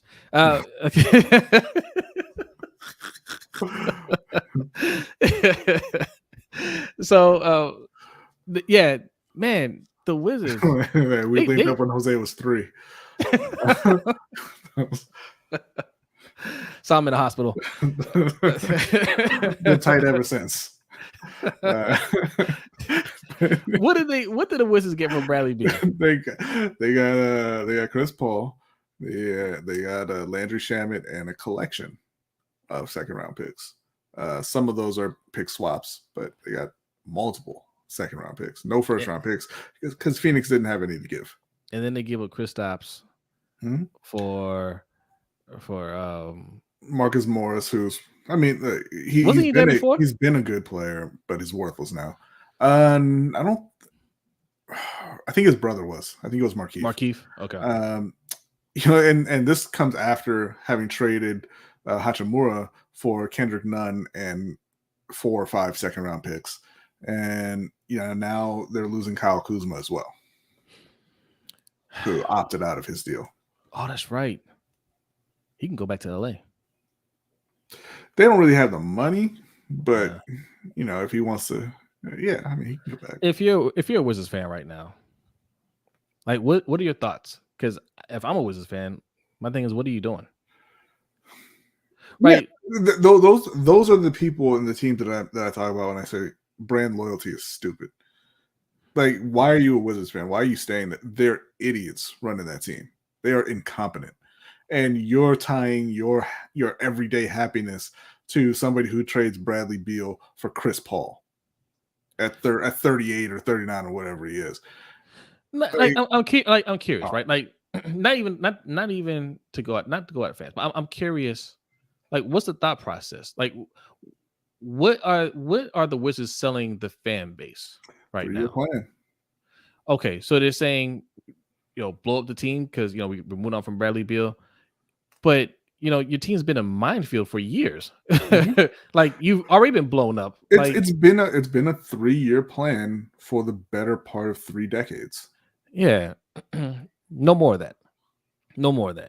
You have to have a solid plan, and if you're gonna blow all that up, man, like, you gotta be aggressive to get somebody. I don't want Chris Paul, right? I don't want Marcus Morris. Okay, I don't want your trash and some picks that aren't going to do me any good. What are they going to do for them? It's if it was Brooklyn, I would be a little more optimistic. But Washington can't draft. What are you going to do with them 35 second round picks you got over the next couple of years? Yeah. Well, yeah. Nah, I don't like anything that they're doing. Where are they picking in this draft? That I'm not sure. Let me see here. I'm just curious. Like, are they trying to get young talent? Because they're picking 8th. They can't even get that right. At 8th, okay. Listen, honestly, at 8th, you can get somebody. Mm-hmm. At 8, Washington fans, at 8, you could get a good player. Because if it were a contending team picking at 8th, we'd be thinking, man, they're gonna come up right here. Right.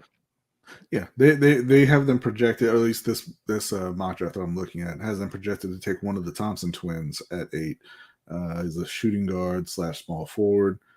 Oscar Thompson offers the most upside on the board at number 8 with his unbeatable quickness and explosion, plus budding playmaking ability and improving shot making. So not a great passer, not a great shooter. Yahoo Sports has them taking Anthony Black, a guard from Arkansas. Black has tremendous upside as a two-way guard, particularly as a primary ball handler in the way he sees the floor and reads defenses. With the Wizards trading Bradley Beal and presumably not getting Chris Paul in return, this is old. He is going there, right? Chris Paul's going to the Wizards? Well, no, they're going to be trading him as well. The Clippers are interested, and they were trying to work something out with them to move Chris Paul. The Wizards look to be entering rebuild mode, and Black could end up being one of the most productive guards in this talented draft class. And I hate that term rebuild, because rebuild to what? What were they before? Yeah, a second round team. Listen, man, look, Wall and Bradley Beal was a long time ago. Yeah, so it was Gilbert and Anton and Caron Butler. I love that team. That team was fun to watch. But that was, Wall and Beal was a long time ago. They haven't been that in a while. So, like, what are they rebuilding to? They're a team that's always been happy to just be a second round team. And hey, we'll make the playoffs. Maybe we'll get to the second round. Maybe we'll get bounced in the first, but we'll be kind of contending. And Washington fans are they love Kool-Aid. And that's no matter what sport you're talking about. Yeah, that's a fact. That's a fact. All right. That's it for the NBA section. You ready to get to the combat corner? Yeah.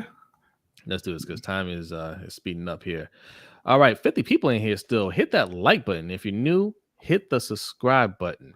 All right, and taking another quick break. Okay, I'm breaking up the support the show segment. Okay, Patreon.com/LBHT Show. All right, that's where you can support us and also get more points because you guys are typing in points.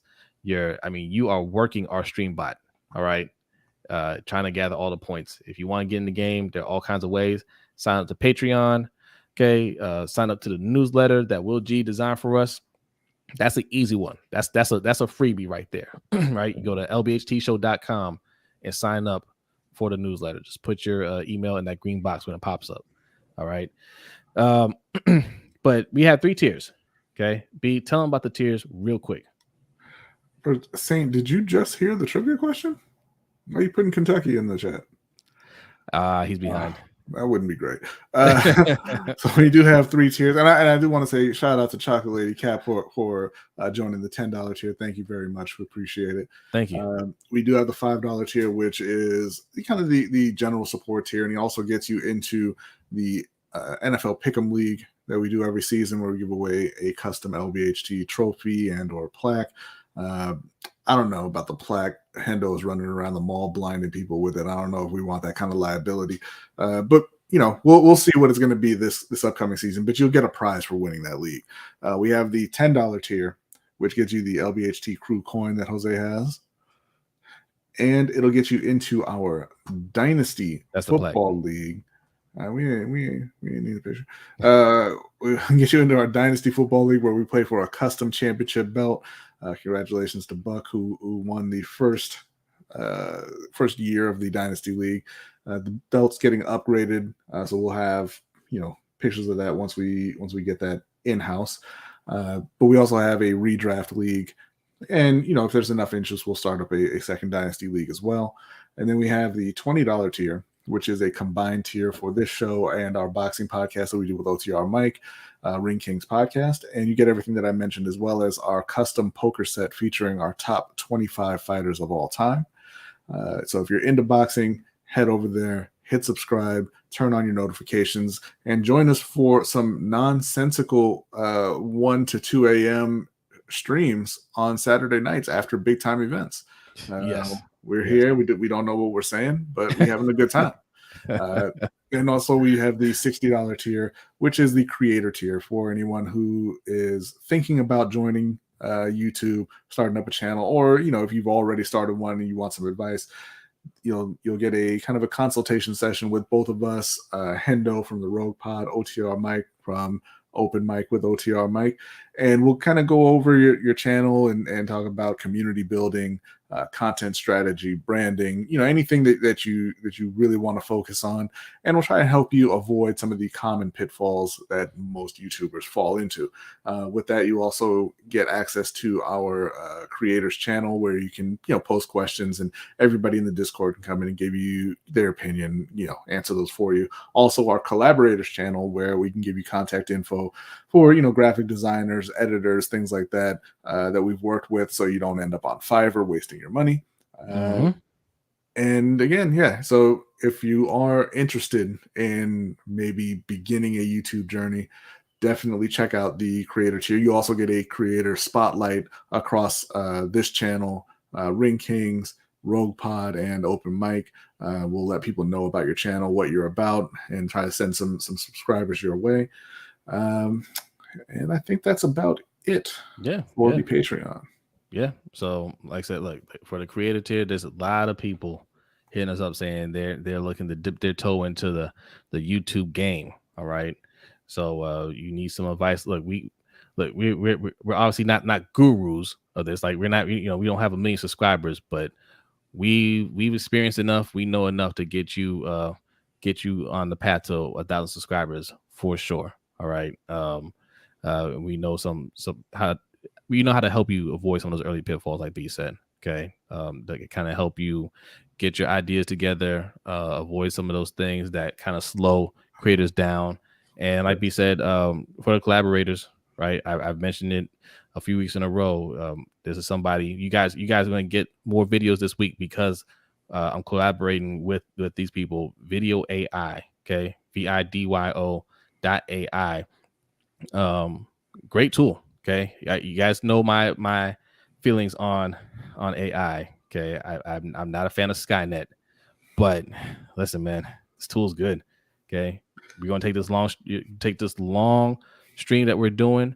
All you have to do is put that link in there, and Video AI takes care of the rest, man. It's going to take your best moments from your video and chop it up into a bunch of little clips. All right. It is that simple. Look at all that stuff right there. Those are all the projects I've worked on.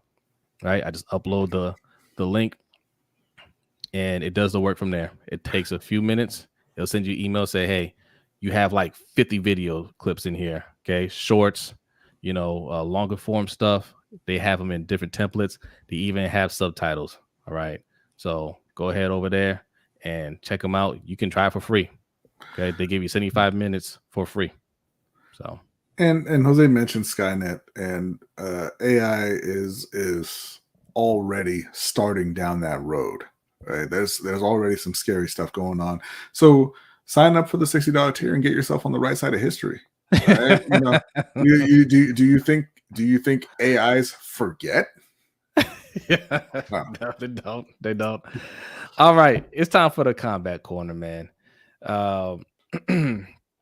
Look, John Jones, Francis Ngannou, the fight that's not going to happen. But the reason why we're bringing them up is because they were seen at a PFL event. If you don't know what PFL is, that is the Pro Fighting League. Yes. So they are a competitor to UFC. Okay, they air on ESPN along with UFC, ironically. And they put on a pretty good show. They don't have the same talent, obviously, as UFC, but their presentation is pretty good. They're growing, and they're investing in more talent because they signed Francis Ngannou to a pretty lucrative deal. Dana White had a problem with that, of course. He had to throw shade at it, but. Well, and they have a nice format as well, right? Because everybody talks about UFC makes the fights that everybody wants to see, but UFC plays favorites with fighters, right? Big time. And PFL, they have a season format like you see in other sports. And, depending on your results, you either do or do not qualify for their playoffs. And then obviously it's a tournament at that point, and the winner wins $1 million. Mm-hmm. Yep. Yeah, and I agree with Danny. 50 people in here. Hit that like button, and if you're new, hit the subscribe button. All right. Yes, so it's a great format. And like I said, they have their own system. I like it. I like it. They just need the fighters, and they're trying to get the fighters. And at a recent PFL event, Francis Ngannou was there, and John Jones, current UFC heavyweight champion John Jones, was there with a nice big PFL t-shirt on. Okay. And they had a conversation, exchanged pleasantries, and they were talking about trying to put a fight together and all that. And obviously it doesn't seem like it's going to happen right now because John Jones is in UFC and Ngannou is with PFL, and Dana White will never try to make a fight happen. But this could be a sign of things to come in the near future. I'm not sure what John Jones' contract is looking like. He may not have that much time left at UFC. And listen, you think PFL wouldn't throw a bag at him to get him over there to make that fight happen? Yeah. That would be a game changer. If Jones versus Ngannou happened in PFL instead of UFC doesn't want that. Yeah. Again, it's like you said, both of those guys would get paid far more than they would make in the UFC if that were to happen. I do want to point out, though, that you're all about Fat Luca, but you didn't mention Fat John. You didn't mention Fat Bones over there. Francis Ngannou was letting them know, but you don't want to call him Fat John. Yeah, Ngannou got nothing but muscle on him. He took some super serum. You see him. You see some younger pictures of him. And look at him now. He took that Captain America serum. Yeah, well, or maybe he just got out of the desert. Oh yeah, that too. He wasn't dying anymore. Yeah. But no, I think that it's probably not going to happen. If I'm Ngannou, I'm telling John Jones, get out of your UFC deal. However you need to do that, whether it's just taking another couple fights, or if you can negotiate your way out, and we'll do this in PFL. I'm not going to set up something with the UFC and let them profit off of the fight when they don't like to pay their fighters. That's what they did to Conor McGregor when he fought Floyd Mayweather. They took a big chunk of the money from that promotion, even though they didn't really have anything to do with it. Right. So no, that I could see that happening. I could see them laying the groundwork for that fight to happen after Jones' contract is up. And listen, that fight within itself isn't going to destroy UFC, right? UFC is on top right now. They have a huge deal with ESPN. They're not going anywhere for a little while. And these things within a vacuum aren't a big deal. But the problem is there's a lot of these little things. Mm-hmm. Right. There's a lot of other leagues, organizations, whatever you want to call them, that are out there that they pull a fighter here. Another fighter goes over there. They put together a good card here. Right. It's these little things that draw attention away from UFC. We're big fans of one FC. Yeah. We're big fans. I love what they do.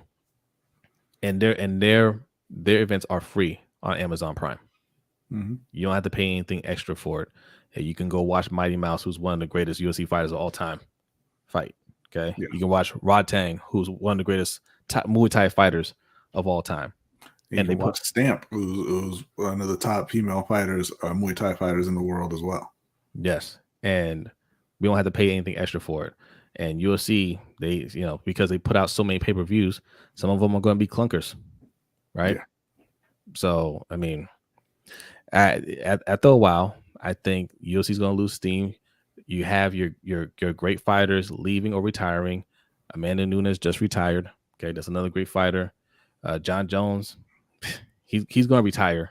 I think sooner rather than later. I don't think he'll be done fighting. I think he's going to retire from UFC or just leave UFC and go to PFL.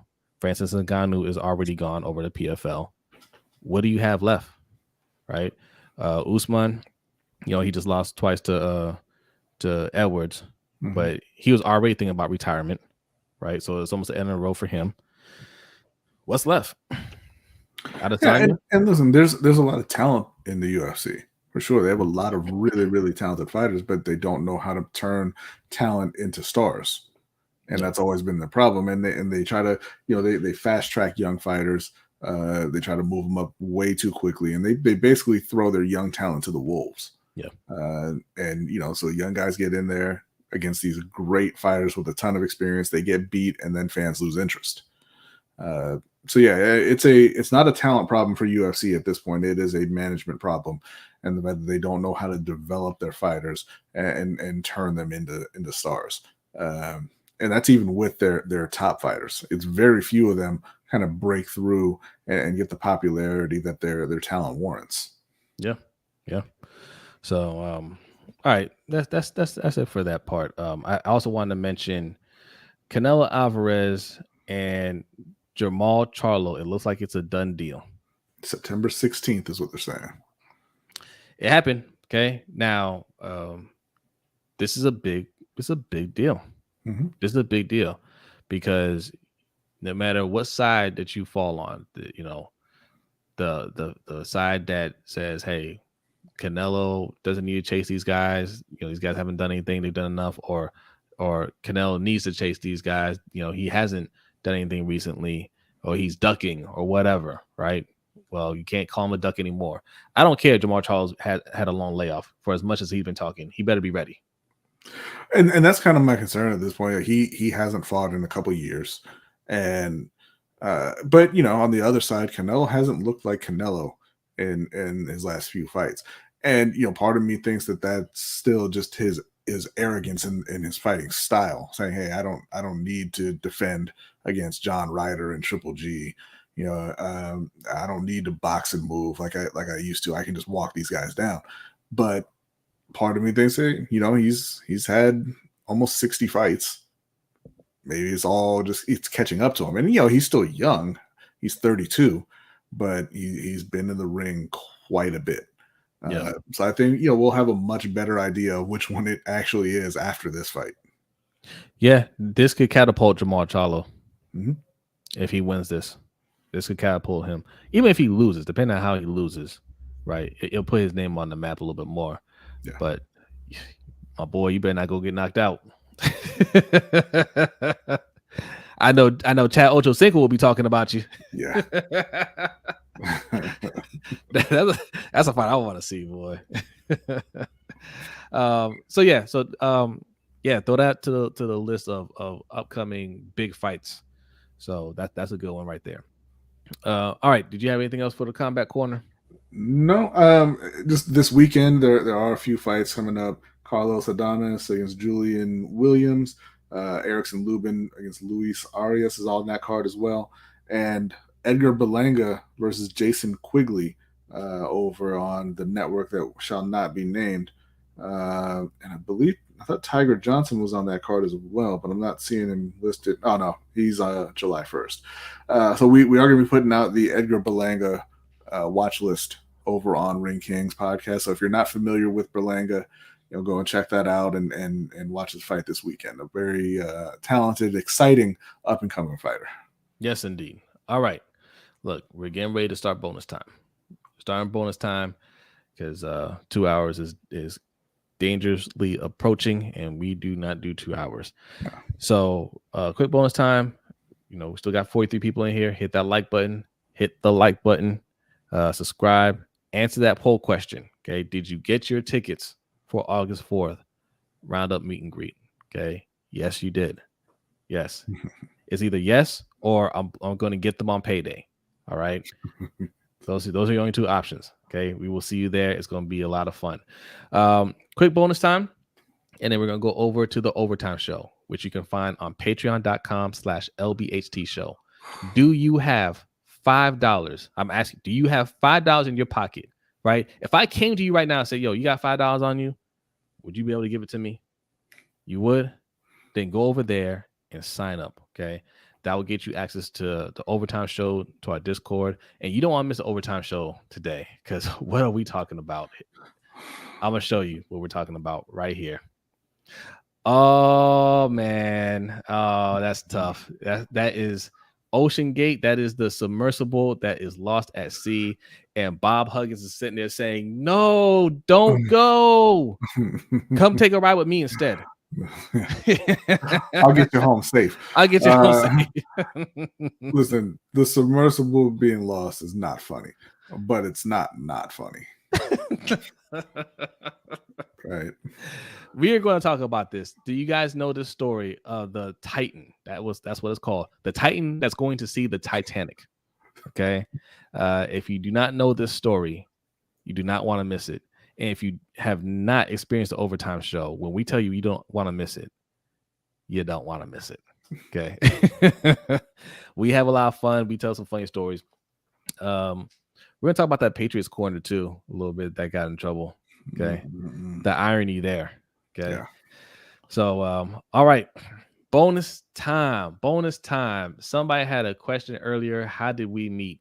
I believe his name was Dwayne. Yes, Dwayne Shepard. How did you and B meet and form this duo? We are brothers, Dwayne. So and this is something we've been our family, our mom, in fact, has told us a long time ago that we should do a show because all we do is talk sports. Okay. We talk a lot, we talk every day, and we talk a lot of sports. Our mom has told us, my girlfriend has told us, like a lot of people say, man, you guys should do something. So and then we were like, well, we can't get paid doing that. And then it turns out we were right. Yeah.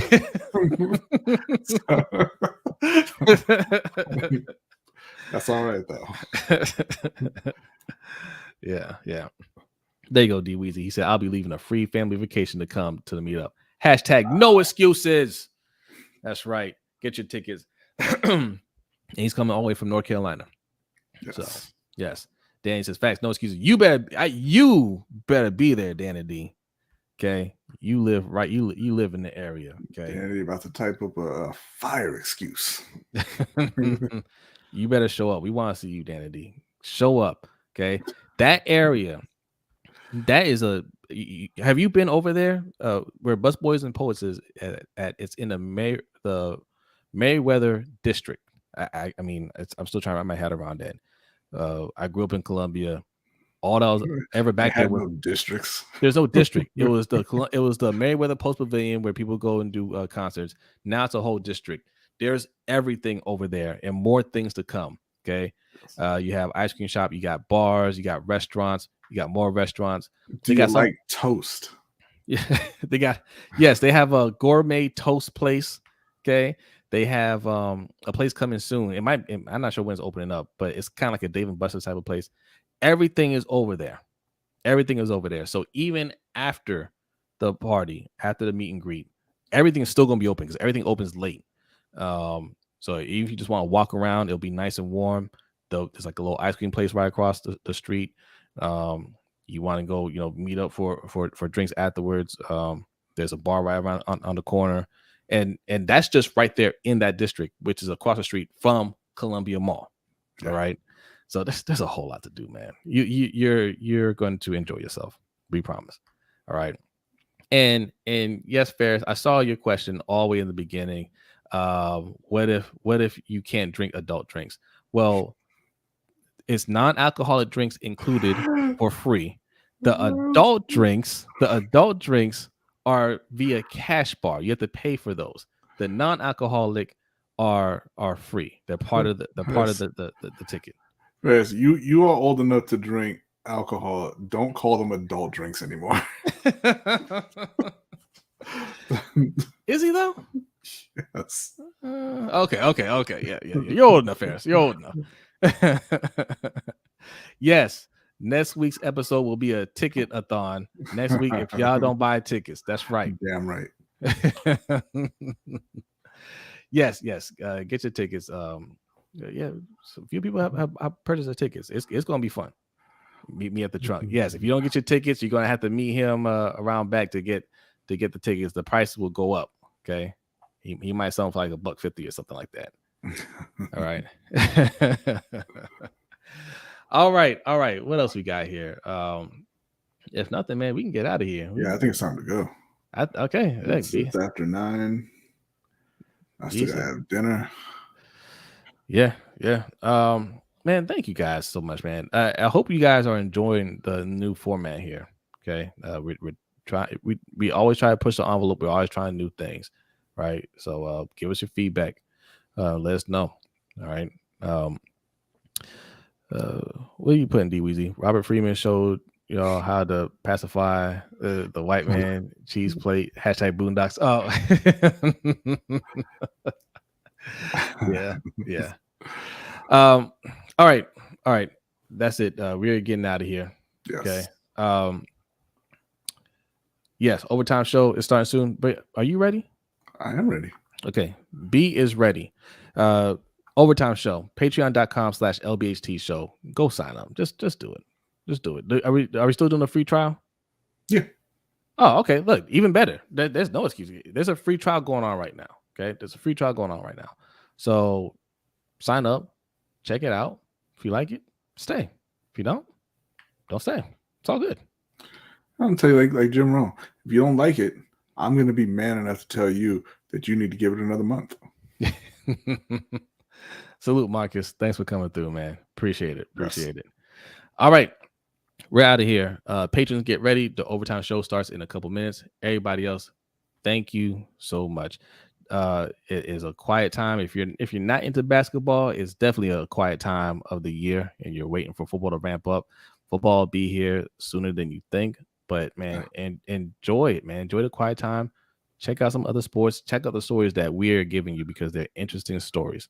Them people who like are in the house with you, that's your family. Go talk to them. Yeah, especially look. Meet them. If we have a soccer story for you, you definitely want to hear it. I'll just put that out there. Okay. We don't do boring around here. Okay. If we have a baseball story, it might be the hottest story you've ever heard. Do you guys remember? This might have to be a bonus trivia. Do you guys remember the it's probably the only baseball story we've ever told. The last baseball story that we told on here. Put it in the chat. Put it in the chat. This is going to be a quick bonus. You got. I'm not waiting long. You got a couple seconds. You got about 30 seconds. Put it in the chat if you remember the story. Tell me the name of the player that we did a story on. I'll even give you a hint. He's dead. Wow. Really harsh hint there. Was not expecting you to go that direction with it. He's dead. So many other hints you could have given right there. Yep. Okay. Look. Put the name of the dead player. Okay. Stop saying it like that. The deceased player, the no longer here player. Put the name of the subject of our last baseball story. How about that? Okay, I'm sorry. Put the name of the subject of the last baseball player. Nobody knows. See? Nobody knows. They're looking right now. They're like, what? When that happened? He died of a drug overdose, too. This was a hot story. A drug overdose from, there you go. I know D Weezy remembered. D Weezy knew it. Tyler Skaggs. Yep. We got to give you some bonus points. Look up Tyler Skaggs. Look for our video on Tyler Skaggs. Okay. Because there was some jaw dropping when we talked about that story. He died of a drug overdose. Drugs were supplied to him by a VP on the team. Yeah. And then he got railroaded. Yeah, he did. I didn't like that. I didn't like that sentencing. I didn't like that. So anyway. D Weezy had a Hendo now, by the way. Uh-oh. Hendo, you gonna take that? You gonna take that? He said, right across the face. All right. Good job, D Weezy. All right, we're out of here for real. B is ready. Yes. He is ready. You guys have a great night. Enjoy the rest of your week, and we will see you next time. Peace.